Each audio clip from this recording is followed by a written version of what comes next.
Всем доброго раннего утра. Мы сегодня с вами продолжим вопросы ведьмы и мои ответы. Часть 20. Опять же скажу, что собрала я вопросы, которые задают наши так называемые хейтеры. Ну и в общем и целом вопросы, которые не специально направлены, а просто задают иногда или... Ну, то есть по обстоятельствам я смотрю и отвечаю на эти вопросы. Кстати, советую всем смотреть все эти серии «Вопросы ведьме», потому что очень многое прояснится для вас и станет очень многое понятно из всего, что называется ведовство. Так. Это у нас водолейские знаки, покровители водолеев. Это единорог. Вот поставила так, как красивый фон. Думаю, приятно смотреть. И на фоне вот этих красавцев начну вам отвечать на вопросы. Значит, поскольку некоторые товарищи перелопатили все 40 тысяч моих работ, очень уж сильно хочется им какой-то компромат собрать. И там вот есть, значит, такой ролик, где я говорю о своем сыне. Очень старый ролик, я даже не знаю, наверное, лет 15 назад снятый. Я говорю, что, может быть, мой сын будет сильнее меня. Значит, товарищи, господа, сильнее меня в жизни, характером, знаниями. Вообще, каждое новое поколение, оно сильнее предыдущего поколения, и это нормально.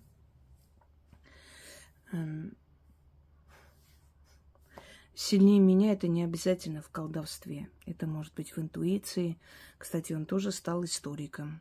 Хотя я понимаю, что, не такая уж востребованная профессия, увы, если его применить еще вместе с другими профессиями, скажем так, для развития и прочее, да. А так, кроме преподавателя истории, что еще? Центр исторический он мечтает создать. Он вообще с детства любил историю. Смотрел фильмы исторические, там, документальные фильмы. Еще с малых лет очень любил историю. Ну и стал историком, да. И поэтому, если он будет сильнее меня, если он в исторических своих раскопках, он очень вообще любитель, у него там целые проекты были, он археологию очень любит. И если он сделает какие-то открытия, напишет какие-то книги, я, конечно, буду счастлива, что воспитала полезного человека. Поэтому, говоря сильнее меня, имеется в виду в отношении жизни. А что касается магии и колдовства, вы знаете, мы все присматриваемся к своим детям. Дело в том, что когда он был еще маленький, он поехал в Грузию, сфотографировал кладбище, наше вот сельское кладбище. И на удивление его фотографии были сделаны, то есть очень четко показывали лица. И когда я ему сказала об этом, он так обрадовался и начал, значит, меня пытать. Что там, значит, означает, что... А покажи, а как мне вот это тоже научиться? Я говорю, тебе это не нужно. Если тебе это дано, придет время, и... Я вижу у него другую тягу. У меня, может, и были и свои мысли, но потом я поняла, что я не хочу такой тяжкий крест для своего ребенка. И уж лучше пусть передастся через него, чем ему. Пусть у него будет другое будущее. Я так пожелала. Нам дают очень многое выбрать. Даже срок жизни наш выбираем мы сами, если уж честно. Поэтому, конечно, за годы ты работаешь с людьми, ты становишься другим человеком, мудреешь, где-то осторожнее становишься. И многое можешь внутри себя поменять, и на некоторые вещи, отношения, взгляды поменяются. Это нормально. Люди, которые ничего не делали, они почему-то не понимают, почему ну, через некоторое время человек может свое решение поменять. Решение не принципы жизни, а решение, понимаете? Вот ты хотел там построить дом, а потом думаешь, нет, что-то я передумал. Лучше я возьму, куплю дом. Мне так дешевле обойдется и сразу могу и купить. Или наоборот, хотел купить, думаешь, нет, наверное, лучше построю. Хотя мечтал купить, но потом взял и построил. Решение человек имеет право менять. Это нормально. И если я когда-то думала, что, может быть, мой сын продолжит, а потом поменяла свое решение, поняла, что нет, у него пусть будет своя дорога, это нормально, товарищи. Просто когда вы по моему следу ходите и вынюхиваете каждое мое слово, выявляя много лет назад сказанное, вы должны понимать, что человек, который работает с публикой, человек, который вообще работает и созидает, и создает, и так далее, у этого человека, как бы сказать, ну, в отличие от маргиналов и бездельников, могут новые решения прийти, новые идеи, и в этом ничего такого нет. У него есть эти определенные, скажем, внутренние вот эти позывы. Он одно время читал мои заговоры для того, чтобы выиграть, и выигрывал всякие конкурсы. У него есть мечта когда-нибудь поехать в Норвегию, изучить историю викингов там. Он с детства любит это все. Историю викингов, там, северных народов. Может, когда-нибудь и удастся это. У него много надежд и мечтаний. Я хочу, чтобы он не портил свою жизнь, работая с этим огромным количеством просителей и очень малым количеством благодарных людей. Для него я такую судьбу не желаю. Тогда была моложе, и, может быть, были другие мечты, надежды. Потом я поняла, ну, в любом случае, я понимаю, что среди моего рода, конечно же, родится и придет тот человек, который эту силу перенет, возьмет, и ничего с этим я не поделаю. Но моему сыну я не хочу дорогу сюда. Пусть у него будет своя жизнь. Чем вот эта бесконечная борьба с тьмой и светом, это жизнь между мирами, это толпа просителей, а потом клеветников, это эти подлости в спину, эти хейтеры, эти бездельники, эти доносы по всяким госорганам, структурам, эти угрозы. Вот это все я не хочу для него. Пусть он спокойно, тихо работает для себя. Хочет там исследовательский центр когда-нибудь открыть, хочет какие-то открытия сделать, книги написать. Пускай. Это его жизнь. Я не вправе решать за него. Поэтому я, надеюсь, ответила на ваш вопрос. На этом все. Дальше. Близкие отношения. Любезные какие-то там эти, знаете ли, ляляканья. Ведьма должна быть очень ласковая, любезная. Я не знаю, вы много видели очень ласковых, любезных врачей, которые каждого пациента обнимают, целуют, сажают рядом, угощают чаем, конфетами, пряниками. Я думаю, что навряд ли. Это люди, которые работают с огромным количеством людей, зачастую не совсем разумных, которые себя ведут неадекватно. Это люди, которые делают операцию, раскрывают тело человека, зашивают. И многие врачи говорят, что перед тем, как сделать операцию, они стараются с этими пациентами особо не контактировать, чтобы они не стали им близки, чтобы рука не дрогнула, чтобы они не стали родные люди. Тогда будет тяжелее лечить. Надо к своей работе относиться хладнокровно. Теперь к ведьмам. Я стараюсь мало общаться с людьми, с которыми я работаю. Во-первых, человек приходит ко мне за помощью, я должна оказывать эту помощь, а не сидеть и завиздеть сутками. Ой, а ты что? А он тебе, а ты ему, а там что, Вавочка, ты сейчас упадешь и так далее. Я не подружка, сидеть и разговаривать. Дальше. Я человек жесткий, иногда жестокий, иногда могу очень жестко ставить на место. Хотите, понимаете, хотите, нет. И я никогда не говорила, что я добрая, хорошая, пушистая, а тут пришли и на тебе. И еще не забывайте, что через таких людей с вами говорит Вселенная. А Вселенная не всегда добра, не всегда любезна, как и природа, мать природа. Поэтому Вселенная может дать вам пощечину через ведьму, холодный душ, так сказать, привести в порядок и спасти вам жизнь и психику. Поэтому, если вы такой вот волшебный пендель, если вы считаете, что я должна с вами сюсюкаться, вы ошибаетесь. У меня огромная публика и очень много людей, месяцами они вам скажут, пишут и ждут ответа. И не вы, так на вашем месте, то есть место ваше придет 50 человек. Понимаете? Поэтому я ни с кем нянчиться не обязана, не должна и не буду. У меня в данный момент 3830 смс. Это в течение нескольких дней накопилось, пока я не отвечала. Я вам могу сейчас показать, кстати говоря. Ну, это где мой чат вопросами. Я там собираю. Вот, собственно, пожалуйста. Вот.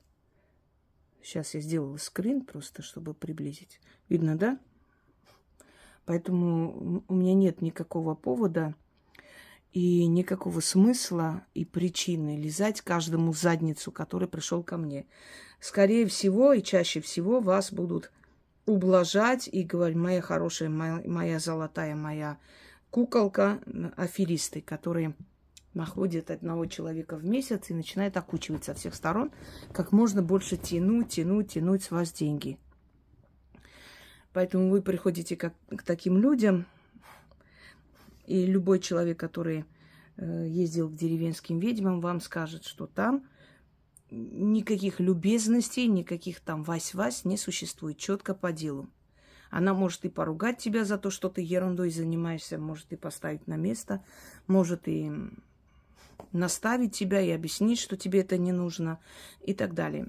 И самый главный аспект – слишком сближаться с человеком, которому ты помогаешь, нельзя, потому что чрезмерная связь создается как с родным человеком, а родным мы особо помогать не можем, не дано.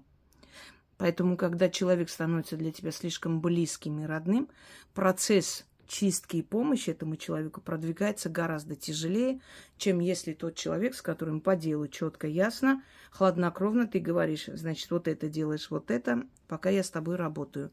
Ты делаешь вот это, пока я с тобой работаю.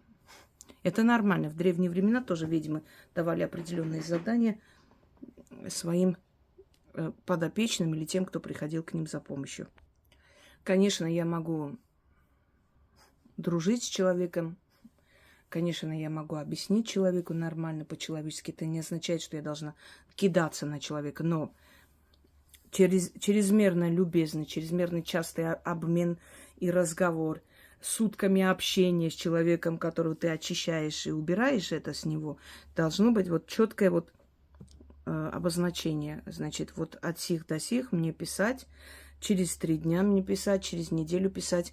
Вы знаете, что даже в некоторых случаях запрещалось вообще разговаривать с человеком после чистки. Она заранее говорила, как только тебя очищу, молча должна встать и уйти, не разговаривать со мной.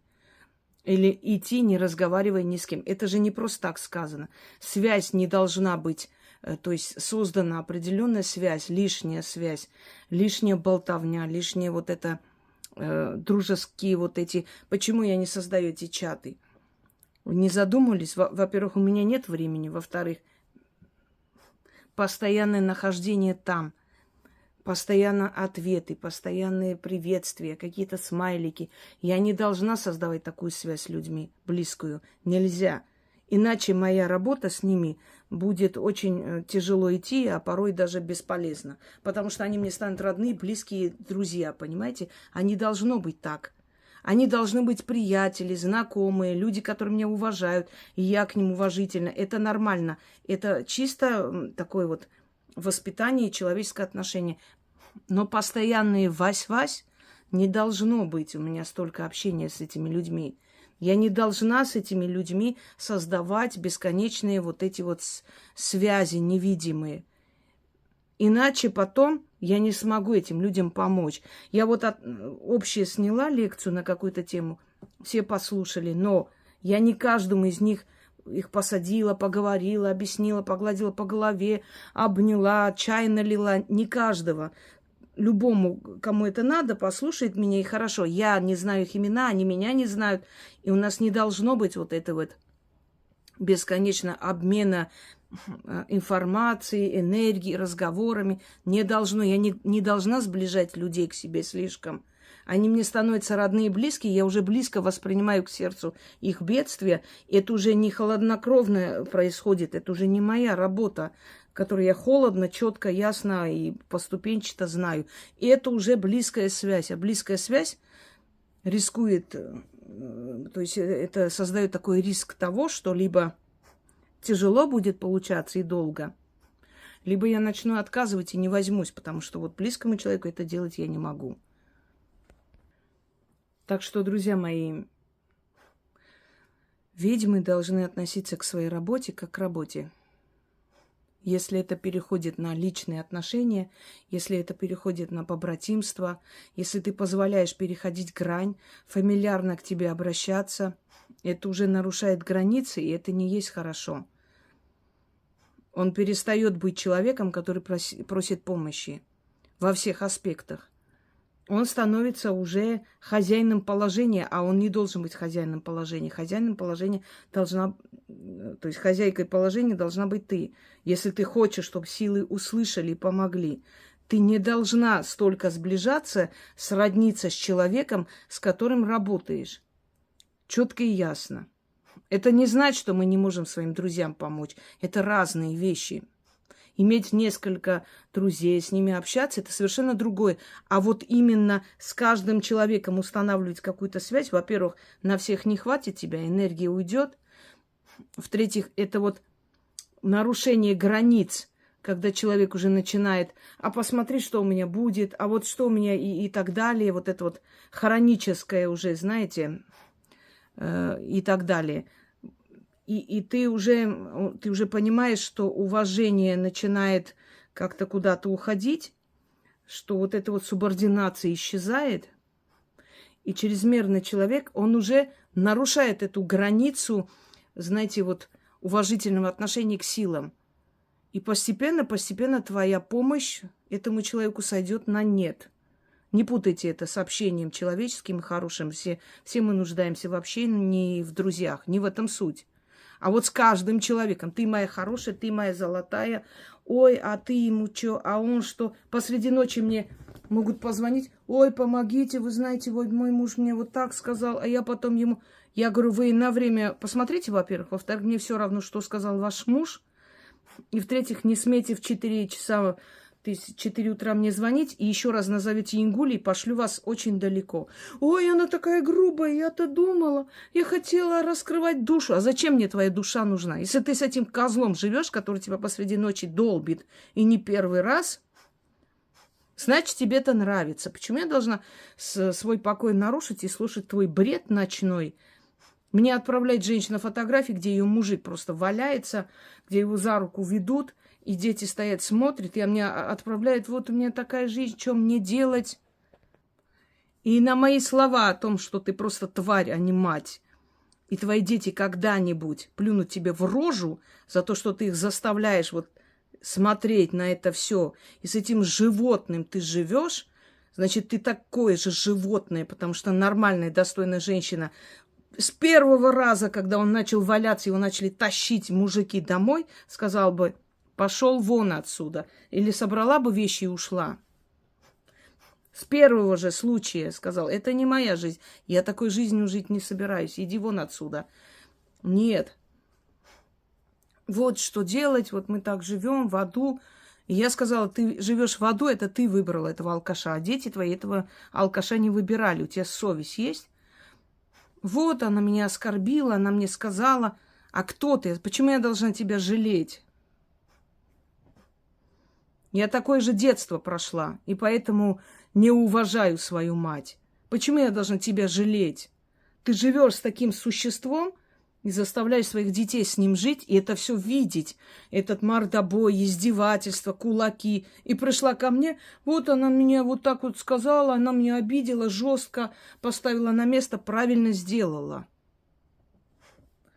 Почему я должна это слушать? И когда говорят, она же ведьма, и что дальше? Я что, нанималась вам в рабы, что ли, 24 часа в сутки ведьмой работать? Или я говорю женщине, которая мне: здравствуйте, я выиграла суд, спасибо вам большое, отправляю вам благодарность. 100 раз сказала, отправила мне 500 рублей. Дело не в деньгах. Если бы это была бабушка, пенсионерка, я бы сказала, что она отправила сколько смогла, и спасибо ей большое. Значит, она благодарный человек. Но это отправляет человек, который мне пишет: я в Болгарии купила недвижимость, я сделала то и это, Мерседес недавно купила. Очень хорошо. И мне постоянно отправляют по 500 рублей. И мне это надоело, в конце концов. Просто надоело. А это обнуление моей работы. Вообще не отправляй. Я тебя знать не знаю. Вообще не делай. Чем унижай меня так. Я вернула эти 500 рублей и сказала: больше я не желаю не слышать вас, не читать и не получать эти 500 рублей. Я не официантка, не гастарбайтер. Я даже таксисту 500 рублей не оставляю. Если оставляю, то оставляю 1000, 2000, если я далеко еду и, скажем, дорога длинная и попадаем тем более в пробку, я человеку компенсирую его время и нервы. А ты мне 500 рублей. Я не нуждаюсь в 500 рублях. Себе оставь. Вы знаете, от малого получается великое. Я говорю: поучи меня еще. Что еще получать? Ты меня будешь жизни учить. Стыдобище.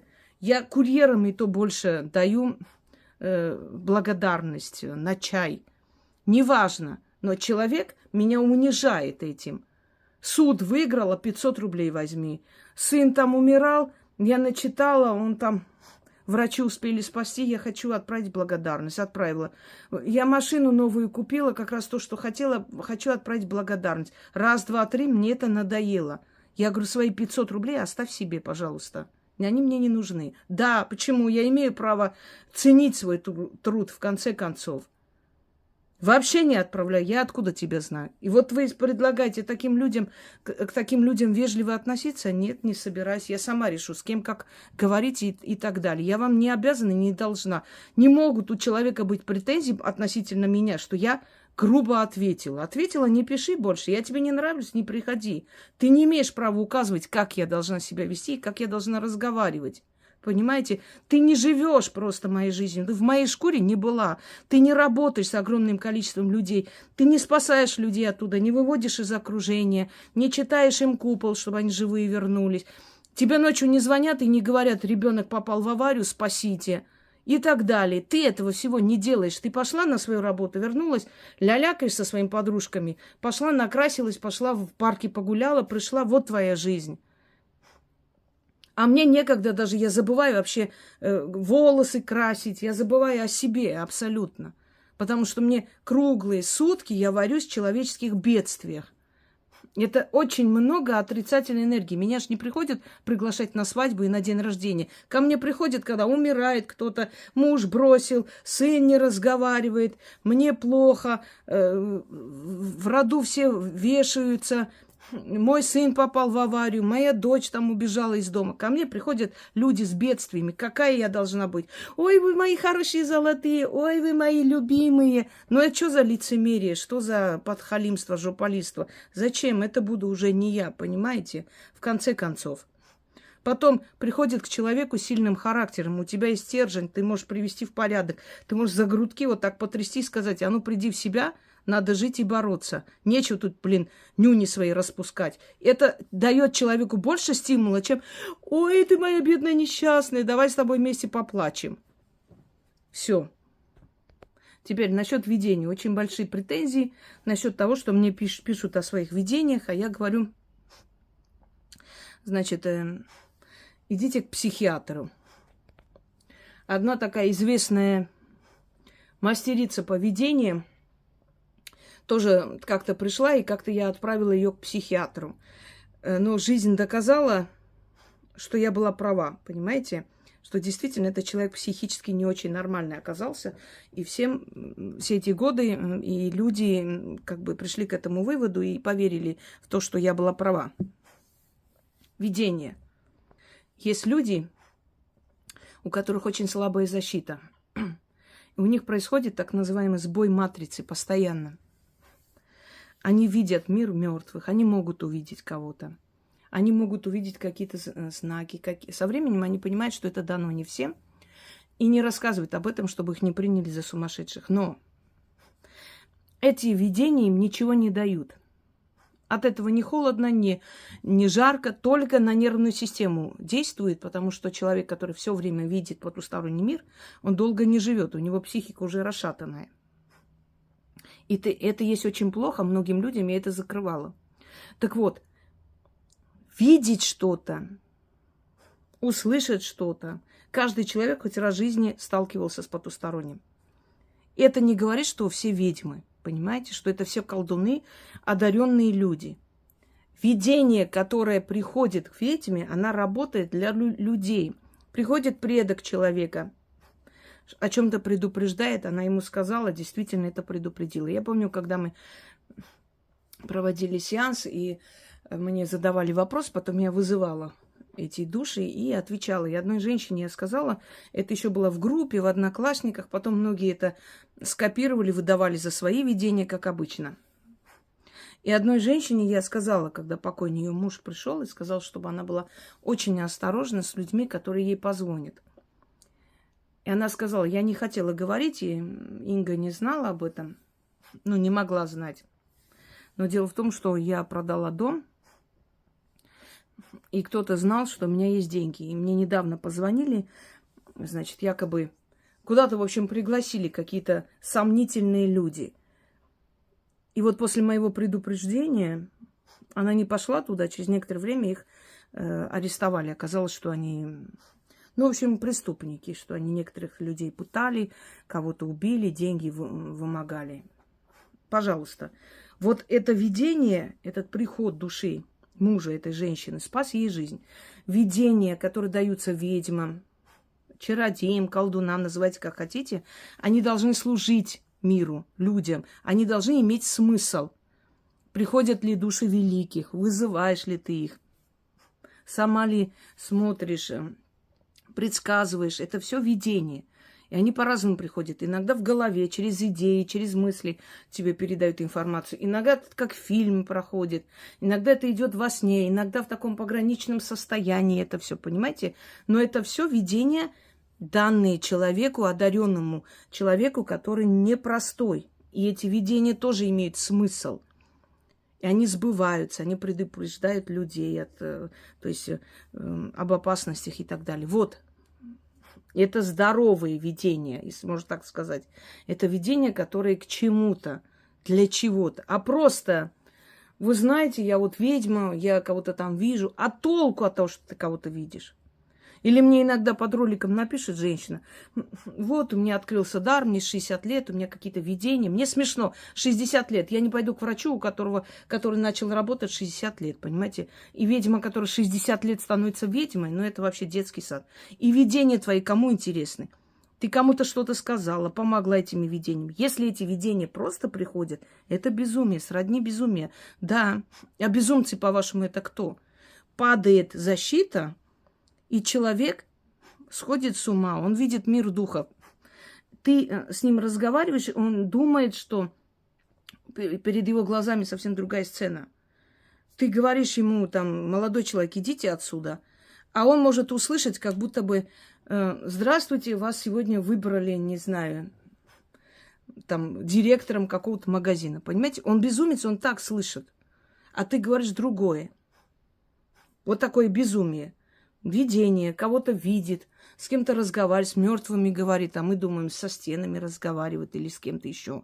Мальчику, которого считали безумцем, который с кем-то говорил дома, подарили щенка. Этот щенок начал бросаться в эти углы, значит, лаять и пытаться там кого-то выгнать. И он сказал, видите, вот теперь вы поверили, что я кого-то вижу, а вы думали, что я сумасшедший. безумный человек, это не хороший или плохой, он живет в своем мире. Его винить нельзя, его мозг переключился, он провалился в эти временные воронки. Он живет в ином измерении. Его разум не здесь. Это тело его ходит, а разум там. И поскольку разум соединяется с мозгом, и тело разговаривает о чем-то, мы не можем понять, что он хочет сказать, насчет чего. И у меня сегодня свадьба, приходите на свадьбу. Все смеются. А, какая свадьба? Ему 60 лет. Что за свадьба? Что он несет? И так далее. А на самом деле он видит себя молодым парнем. Он видит эту красивую девушку. Там полно народа, которые там его свадьбу устроили. Его покойная мать, отец, родственники. Все они свадьбу готовят. И он видит себя молодым парнем, которого хотят женить. Он приходит к тебе, 70-летний старик, и говорит: на мою свадьбу придешь через 3 дня? Ты говоришь из сочувствия: приду, конечно. Он радостный уходит, а ты говоришь: бедный человек. А он не бедный, бедный это ты. Он счастлив. Знаете такое выражение: блаженные безумцы, которые с ума уже не сойдут. Вот о чем речь, что видения-то разные бывают. Если видение просто приходит в жизнь человека, и я не в издевку говорю: иди к психиатру, я говорю, чтобы помочь этому. Я вижу, что он не в себе, психически нездоров. Или женщина говорит: я тоже так фотографируюсь, там, стоя. Я вообще эти селфи терпеть не могу. Пару раз в жизни делала, выставила. Она тоже увидела эту фотографию, сама себе селфи сделала и говорит: мы с тобой очень похожи, я тоже ведьма. У меня какие-то видения. И я сказала: обратитесь к врачу. Во-первых, безумный взгляд человека, это видно. Во-вторых, нормальный человек себя абсолютно другой внешности и меня не будет равнять. В-третьих, из-за того, что кто-то сфотографировался перед зеркалом, а и таких фотографий миллион в мировой системе паутине можно найти, да? Это ж не означает, что мы с ним братья и сестры, раз он тоже сфотографировался, значит, перед зеркалом, и я тоже сфотографировалась когда-то перед зеркалом. Все, мы сестры по крови, мы такие же очень похожие. Что мне сказать этому человеку? Идите к психиатру. А почему бы нет? Может, поговорив с психиатром, выписывая какие-то лекарства, это успокоится и пройдет, потому что это может вести его черти куда. Когда человеку действительно приходят эти силы, я всегда готова признать это и сказать, что это правда. Почему вы думаете, что вот только мои видения должны быть настоящие? Нет. Настоящие все видения, даже у тех безумцев, которым мы не верим. Но это не означает, что им что-то дано, и что эти видения вообще имеют какой-то смысл, и они полезны. Видения. Всякие бывают видения. Дома иногда невозможно находиться. Кто-то стучит, кто-то бежит. И что, это счастье, что ли, великое? С этим можешь справиться, управлять этим процессом можешь? Нет. Смотрите. Здравствуйте, уважаемый Инга. Разрешите послать вам фотографию, сделанную случайно моим сыном. У нас на даче поздно вечером. Жутковато. У нас там рядом кладбище. Вот сейчас я вам покажу настоящее видение. И это реальность. Смотрите. Вот сфотографировал молодой парень. Смотрите. Давайте я сейчас отойду в сторону, чтобы... Ой, это телефон там, блин. Нужно протереть. Сейчас, секунду. Тут поговоришь, потом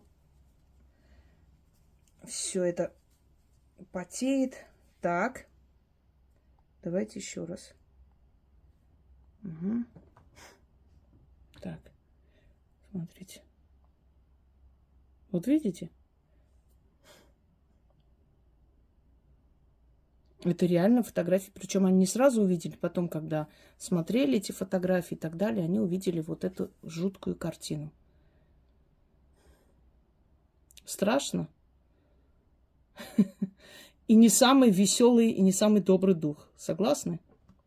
Так вот. Вот это тоже видение, да, вот увидели. Даже через... Почему человеческий глаз может не видеть, он не видел его. Человеческий глаз может не видеть, а вот искусственный, да, глаз, он видит, потому что у него нет эмоций. И для него не существует запрета, который есть для человеческого глаза.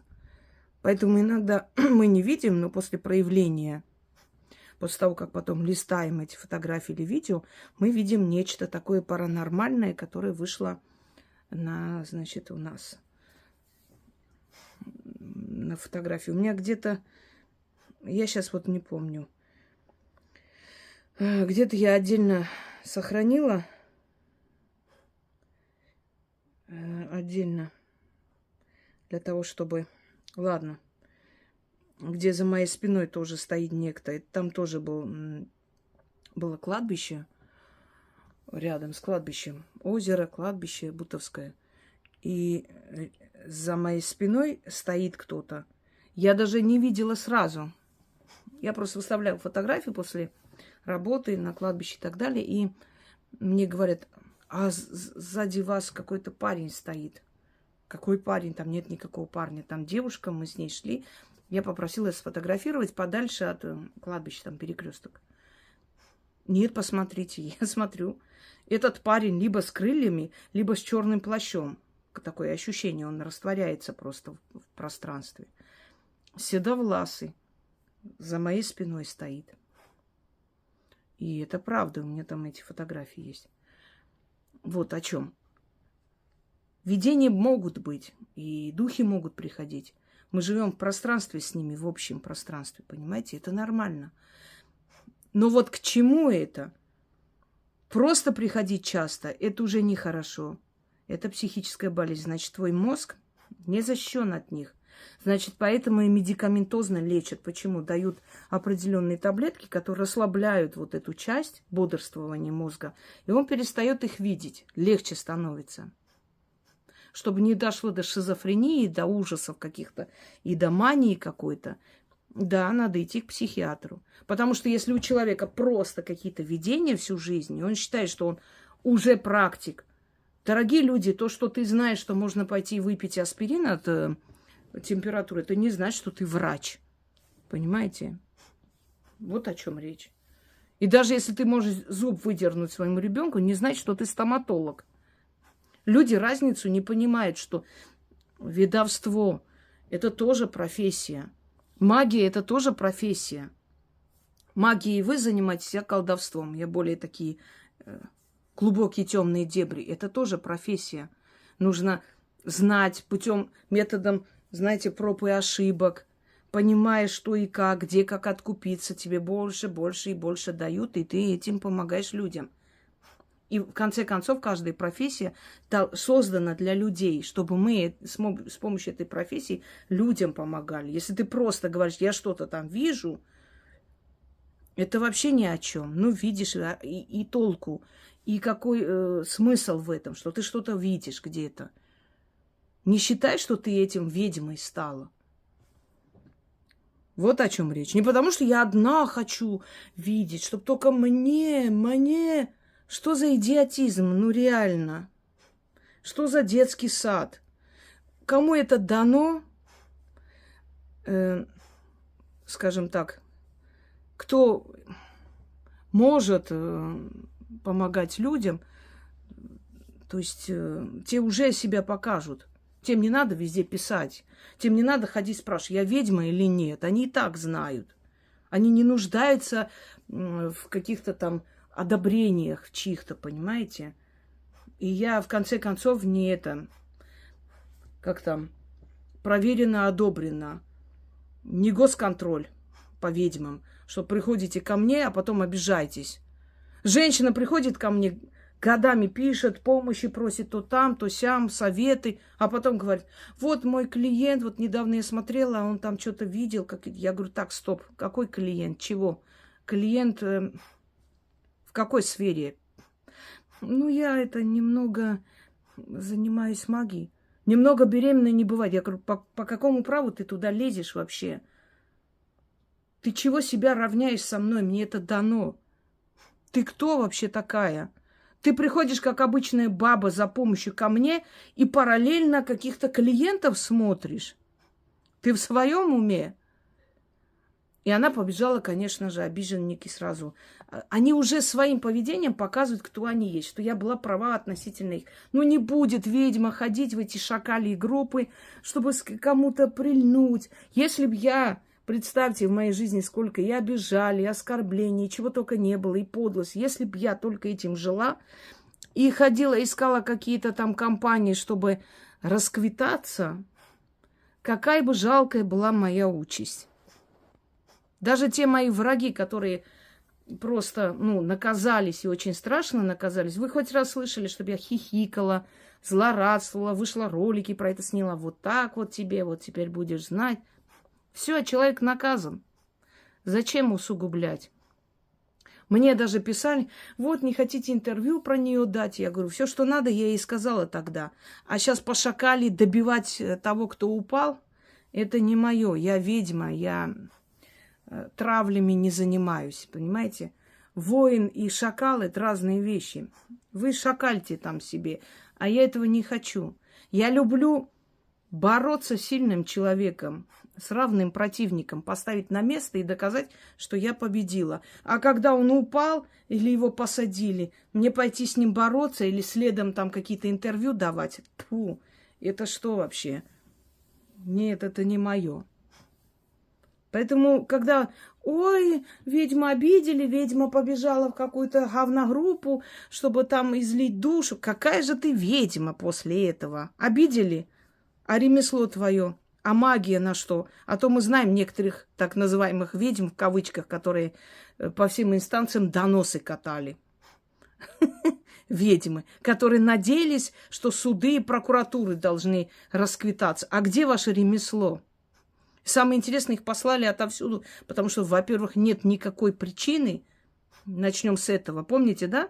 Мой ролик Аннушка уже разлила масло, когда мне обещали всякое. Я сказала, а вот я говорю, что я встану поперек горла. Вот мне вы ничего не сделаете. Спорим. Почему? Потому что я ведьма. Тем, с кем вы расквитались, они не были ведьмы, они были коммерсанты. Ну, какое ведовство? Продавать то, продавать это. Продавать третье, пятое, какие-то посвящения продавать.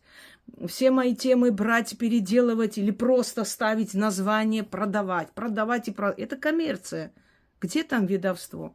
Тайные вебинары продавать, которые, собственно, информация из моих лекций продавать. Какие-то школы открывать, какие-то расклады Таро продавать. Где там вы ведьм видите? Это коммерсанты.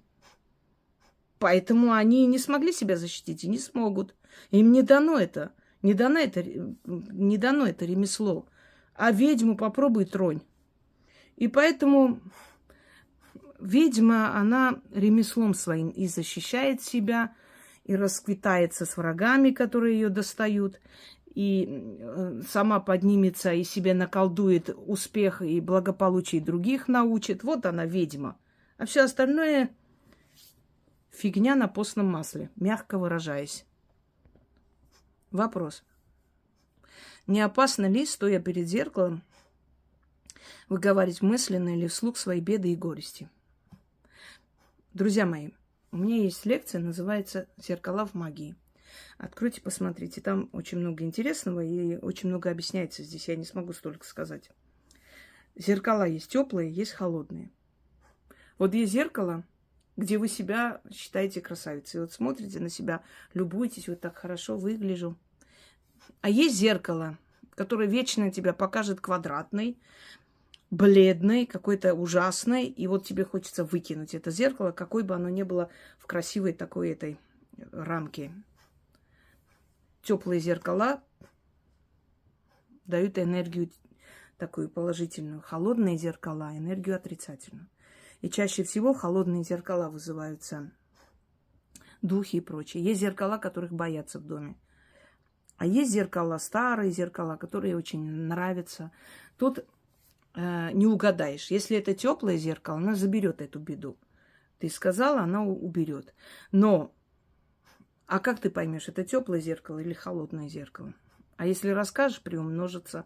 Потом не забывайте о зеркальных духах. И зеркальная сторона зазеркалья называется тать. То есть нечто такое скрытое, темное. На Руси татями называли воров. Тати ночные. Вот это тать потусторонняя, тайна потусторонняя, которая неизвестно, кто там есть.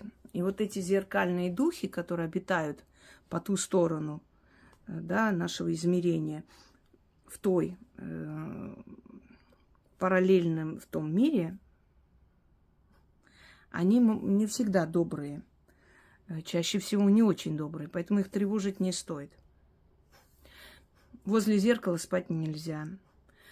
Очень умные люди делают, то есть зеркала приклеивают наверху спальни, наверное, чтобы свои сексуальные утехи смотреть, чтобы это их особенно возбуждало. Ну, есть природа человека, это видеть, смотреть, может быть. Но это приведет к бедности. Они все время будут там голые себя видеть или полуодетые. Это, в конце концов, может привести к разрыву отношений, конфликтам, потому что возле зеркала спать нельзя. Она вытягивает ночью у тебя всю энергию. Потом зеркала не просто так закрывали, когда в доме был покойник. Так было положено, чтобы душа покойная там не заблудилась. По традиции покойного должны привести в его дом, где он жил, даже если он в морге, даже если он умер, человек в больнице, и, естественно, после морга там официально зарегистрировали, зафиксировали смерть и так далее, его по традиции приводят в дом, оплакивают и забирают хоронить. Почему? Он должен прийти в свой дом, попрощаться и больше сюда не ходить. Иначе, если он не получил, не утолил тоску свою по своему дому, он будет все время приходить. А вот когда его приводят к своему дому, он быстро, радостно проходит по всем комнатам, прощается со всеми вещами, пока все плачут, его оплакивают, он прощается со своим домом и уходит. И в этот момент он может в этих отражающих предметах застрять и остаться, в зазеркалье уйти, понимаете? А это опасно. Вот поэтому с зеркалами будьте очень осторожны, особенно вогнутые зеркала создают особую атмосферу. Тот же Нострадамус создал комнату зеркальную, где там были вогнутые зеркала в виде яйца. Он заходил туда, и вот эти все видения ему приходили. Он, правда, потом выходил, ему становилось нехорошо, плохо. Он долгое время лежал, а потом садился и писал свои предсказания, которые, в принципе, сбывались и сбываются до сих пор. Вообще предсказатель, он может получить информацию по-разному. Духи могут человеку предсказывать через сны, через видения, через духов, через голос в голове. Через приход прям вот духа материализуется, он становится перед тобой и говорит. Только ты его слышишь, больше никто. Через знаки судьбы, через зеркала, через книгу, как угодно. Они приходят по-разному, а могут прийти из всех источников. И тогда это более сильные ясновидцы, и они, скажем так, больше отдают нервов, сил, энергии. Естественно, это очень большое напряжение. Если ведьма поставила защиту ребенку, может ли он после этого получить серьезную травму? И это значит, что в любом случае удалось избежать чего-то большого или что-то другое. Я понимаю, это камень в огород одной особы, которые вечно говорят о том, что после каких-то защит, которые она ставит детям, почему-то потом пишут, что вы знаете, мой там ребенок чуть не упал, чуть не умер и так далее. И она все время говорит: ой, как хорошо, видите, не умер же. Вообще нет, не должно быть травм. Может быть такое, что после защиты, ну, например, если у него была какой-то воспаленный процесс был внутри организма, после защиты он даст о себе знать, это вырежут и уберут. Это значит, что защита сработала и вовремя спасла человеку жизнь.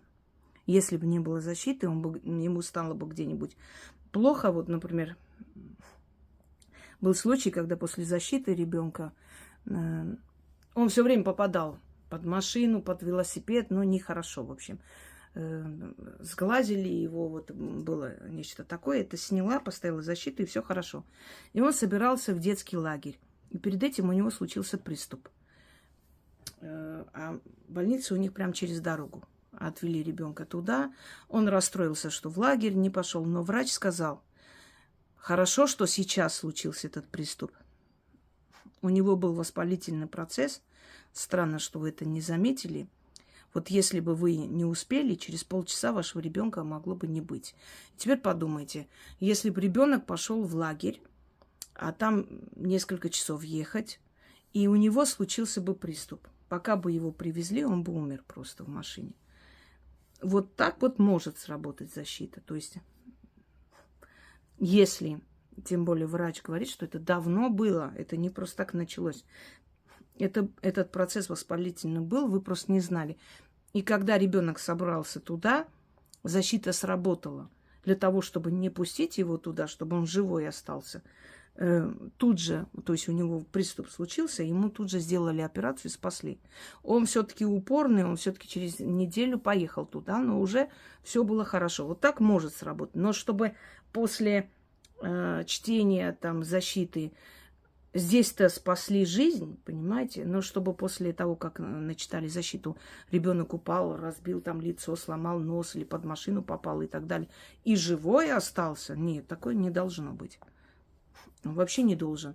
Он должен избежать этих травм, если защита есть. А так, конечно, можно все сказать. Вот, вы видите, он же не помер, значит, защита сработала. Нет, это, понимаете, нет, такое не должно быть. Такое может быть до защиты, после не должно быть. Если это случилось, значит, никакая защита там не сработала. Вот или его не ставили, просто сказали, или не умеете ставить, просто говорят. По-разному. Дальше. Да, еще напомню, что детям вообще любые работы должны быть даром. Это у всех так должно быть. Должно быть. А там уже человек сам решает. Как благодарить за работу, имеется в виду. Дальше. Если в один день провести ритуал чистки и через некоторое время, например, ритуал на удачу, означает ли это, что результат от проведенных работ будет меньше? Да. У меня есть ролик, называется «Помоги себе сам». Или «Как помочь себе». Я там объясняю.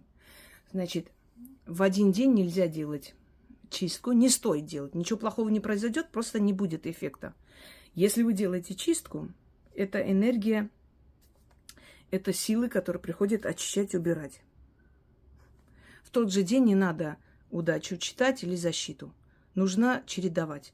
Вообще желательно 3 дня кряду сделать чистку, потом начитать себе защиту, а потом начать, то есть усиливать защиту время от времени, призывать эту силу, напоминать о себе, это нужно. А потом уже делать, скажем так, на удачу. Беременным женщинам рекомендуется, прежде чем сделать чистку, написать вот той самой ведьме и спросить совета. Не всегда можно делать. Категорически нельзя, не скажу, что есть работы, которые можно, но желательно чистки во время беременности не делать, если вы не знаете, если вы не спрашиваете. Начитать защиту и на удачу. Дальше. Ну, потому что внутри вас еще одна душа. Вы не одна, понимаете? Защищать эту душу и удачу призывать можете.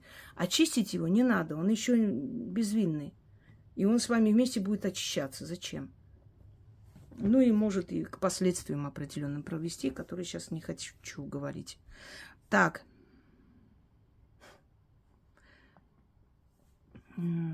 Общеизвестный факт, что ведьма обладает крутым нравом.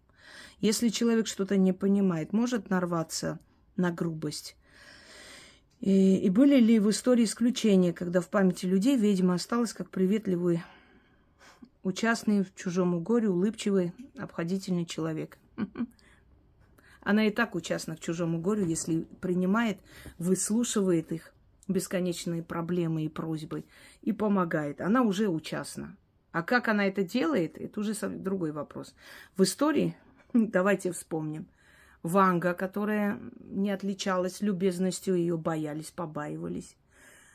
Та же мадам Ленорман, которая была провидицей, да, и ясновидящая. И говорили, что у нее очень крутой нрав, ее побаивались. Мы в детстве были у одной женщины, которая была хорошей знакомой моей прабабушки в Тбилиси. Поехали, она заговаривала у меня там страх или что. Я сейчас не помню. Не страх, а что-то еще. Уже не помню. Мама моя забрала. И я вам скажу, что она сказала обо мне. Она сказала: ох, и намучайся ты, девка, в жизни. Столько всего пройдешь. Ох, и намучаешься ты, тяжелая у тебя будет судьба. Вот. И некоторые вещи еще сказал, которые я сейчас не хочу раскрывать, но они все сбылись. И пока мы ждали, во-первых, нас позвали, их помощница вышла, сказала, она не знала, что мы там. Она сказала: вот такие-то, такие-то, идите сюда. Но не по именам, а вот с этого села. Мы удивились, и тут заходит женщина, можно я на секунду спросить, зашла, и через некоторое время с какой-то фотографией в руке вылетела, и следом там: ах ты шалава, ты это чтоб тебе. Там такой крик стоял, все смотрели, она как пробка вылетела, убежала. Пошла привораживать, и там услышала хорошие, интересные слова насчет себя. Поэтому ведьмы добрые, приветливые, даже не знаю. Кого еще вспомнит из добрых, приветливых ведьм? Вот прям думаю.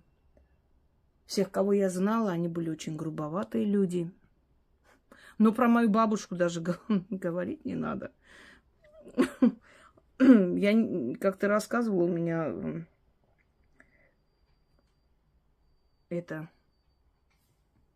бабуля моя, ну она же была свекровью моей бабушки, она моя прабабушка была. И моя, нет, бабуля стояла, мы там все, и она пошла кормить свиней. Эта корыта стояла, она что-то там туда налила и хотела переместить это корыто почему-то. Взяла и хотела переместить, и свинья залезла ей под ноги, и она, как это Наполеон при Ватерлоу, на этой свинье с этим корытой пошла.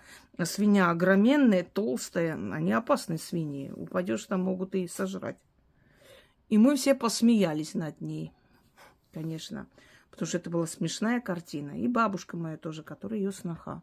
Она это корыто поставила, подошла и как дала ей пощечину. Взрослой женщине, у которой внуки, мы были. Чё ты рот свой открыла, тут стоишь? То, что мы смеялись, ей было не обидно. Мы ее кровь. А вот ты чё, блин? Знаете, ее побаивались. Именно поэтому ее назвали Тирун. Хотя ее звали Сирануш. Сладкая любовь переводится ее имя. Хотя сладкой и полной любви ее жизнь не назовешь, а вот Тирун означает госпожа. Так ее и назвали. Госпожа. Она там хозяйка, блин. А хрен из два вы подойдете. Так что, любезные ведьмы, хорошие. Не знаю, если такую встретите, покажите, я посмотрю на нее. Мне интересно, кто остается любезным и хорошим, когда тебя окружает постоянно чья-то смерть, чья-то беда, чьи-то семейные проблемы. Кто-то умер, кто-то упал с балкона, кто-то пропал, кто-то попал в засаду. И я как-то своим друзьям показывала некоторые голосовые людей, у которых сыновья находятся там. Это там истерика и плач, и крик такой, что просто я это слушаю, успокаиваю. Сажусь, смотрю, возможно ли помочь, объясняю им, что им надо делать. И вдруг он вышел из окружения. Понимаете, таких историй много. Была у меня такая история, когда молодой парень тоже был в окружении, и мать позвонила, попросила. Я с ней поработала, естественно, наверное, недели 2, вот где-то так, недели с чем-то. О них было ничего не известно. Он один вышел оттуда. И когда он приехал сюда, и мать сказала ему, что ты знаешь, вот такая-то есть. Я не знаю, почему она мне это рассказала, честно. Я бы не стала рассказывать, что вот есть такая женщина, которая помогает которая вытащила тебя, спасла. Знаете, что он мне отправил? Я как-то Яне показывала. Там сцену сексуального характера. Ну, в общем, издевку. И что, слышь ты, блин, ты чё, блин, моей матери морочишь голову? Денег хочешь? Хрен тебе, блин, деньги, я тебе покажу. Там. Вот такие вот оскорбительные вещи, которые я потом отправила его матери и спросила, что это такое, как это понимать. Ой, простите, он был пьяный, все. Человек мне отправил, как там, в общем, грязь, и я приеду, я тебе покажу. Я говорю, спасибо, сынок. Спасибо, это за твою спасенную жизнь. И вот как вы думаете, после этого хотеть помочь людям? Да, хотеть, надо бы. Потому что другие люди ж не виноваты, и вы хотите от меня любезности. Ну да, откуда оно у меня должно быть? Как будто мне целыми днями любезно и приятно со мной все разговаривают. Ой, ты моя хорошая, дорогая, спасибо, давай-ка я тебе заплачу за твою работу. Ага, хрен из два. Приходит еще раз, миллион раз. И на мой вопрос, а вы хоть раз сказали спасибо? Вот так и скажи, что не хочешь помогать. И я вот с этой публикой, ой, мои хорошие, любимые, может, хватит? Хорошие, любимые есть люди. Но с ними я разговариваю именно по-человечески, как надо. А остальные, как считаю нужным, по справедливости. Так.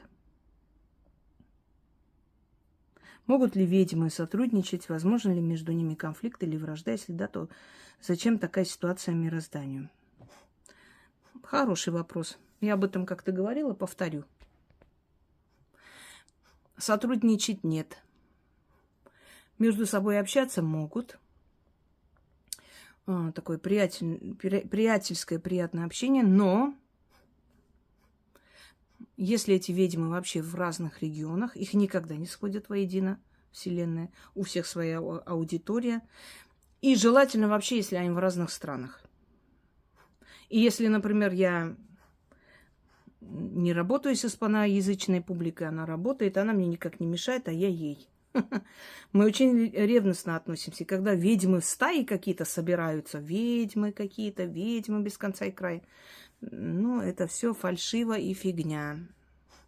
Давно как-то создавала какое-то общение, хотела между людьми просто. Не про ведовство, ну, плохо это закончилось, да. Поэтому много ведьм в одну кучу не собираются. И это все уже коммерция, это все желание заработать бабки. Вот ты будешь привороты делать, я буду чистки делать, ты будешь снимать. Это все детский сад. Там нет уже ведьм, там просто обыкновенные бабы, которые собрались бабки зарабатывать. Все. Да, между собой бывает, общаются. Бывают ли конфликты, вражда? В очень редких случаях. Кто-то говорит, вот смотрите, вот вы снимаете порчу, а вот какая-то ведьма навела, ей не бывает обидно. Это не детский сад. Нет, конечно. Она когда наводит, она знает, что найдется кто-то, кто снимет. Понимаете, если она наводит. Если она чистит, она понимает, что это не ведьме возвращается, а заказчик. У нас нет причин для конфликта. Порча, она не ей возвращается. Когда я вижу, что сделали сильную работу, я говорю, очень хорошую работу сделали. Может, они не понимают, о чем. Я не говорю, что хорошо, что тебя портят. Нет, я просто говорю, сильная работа настоящего профессионала. Редко встретишь такое. Можно делать порчу, нельзя. Это уже второстепенный вопрос. Это уже вопрос морали. Понимаете? Но, конечно, просто так, кто говорит, что всем подряд порчи делает на заказ, это, конечно, аферисты. Это невозможно. Ни одна нормальная ведьма, вообще практик. Ну, понимаете, порчи занимают в нашей работе меньше 1% за жизнь. Основное, 99%, это созидательный труд, это помощь. А вот вечно всем порчи, всем те же самые привороты, это такие же порчи, это уже... Так, это коммерсанты, это люди, которые просто бабки зарабатывают и все. И они знают, что это самая такая востребованная сфера и самая безопасная для них. Объясню почему. Ну, никто ж не будет говорить, вот я заказала приворот на своего зятя там, или мужа, сестры, или соседа. И никто не скажет, я вот заказывала порчу на своего начальника. В случае чего можно послать спокойно, зная, что нигде она это не будет афишировать. А вот когда ты берешь зачистку, конечно, за чистку ты должна отвечать Тем более, если ты берешь плату. Потому что за это может человек сказать, вот за чистку я сказала, получилось или нет, это уже другой вопрос. Но вещи, которые, то есть, за которые ты несешь ответственность. Чистка, исправление судьбы человека и прочее. Это другое. А вот тут самое востребованное. Вот если я сейчас скажу, что я делаю привороты, я миллиардером стану, я 20 домов куплю за неделю. Потому что столько баб сумасшедших, и которые думают нижним местом, даже не представлять. Ой, я очень люблю, вот я любой ценой, я готова на все. Все нафиг. Эти писькострадалицы, мне вообще не хочу я на них влиять. Я берусь за то, что мне интересно. Точка. А почему вы не делаете? А вы не можете? Да, не могу. Иди отсюда. Ну почему? Вы же можете. Могу. Не хочу делать. Закончили. Так, дальше что? Конфликт. Но между настоящими ведьмами может быть конфликт. Именно, может быть, знаете, очень редко. Но обычно, скажу, такие люди извиняются между собой, и они не тратят на конфликт. У нас настолько мало времени, мы вообще не любим конфликты. Кто-то говорит, ой, она скандальная, со всеми воюет. Неправда, это все чушь собачья. Я защищаю себя. Я очень долго терплю, смотрю, думаю, может быть, одумается, уберутся от меня, потому что времени нет. Ненавижу вот эти разборки. Но иногда приходится, а что вы хотите? Если ты общественный человек, если ты не будешь отстаивать свое имя, то тебе здесь не место. Понимаете, это место хищников. Или тебя сожрут, или ты поставишь их на место, или ты их сожрешь. Одно из двух. И поэтому мне приходится конфликтовать иногда, ставить на место всяких аферюк. А ведьмы, мироздание не даст им между собой долго конфликтовать. Поставить на место. А вообще, если сказать, кто победит из них, если уж на то пошло, та, которая опытнее и сильнее. Вот и все. Ее больше услышат. Она более нужная. Не старше или младше, опытнее, сильнее. Они могут быть одинакового возраста. Но одна из них может быть опытнее, а другая не особо. Она одна из среднего звена ведьм, другая из первого звена ведьм. Вот и все. Есть иерархия, как и везде, и во всем. Вот 2 фирмы конфликтуют между собой. 2 фирмы, которые производят там вазы какие-то для цветов, предположим. Которая из них победит? Которая конкурентоспособна, который делает лучше, у которого есть больше там, куда реализовать, да, покупателей и так далее. Вот тот и победит, а второй проиграет. Дальше.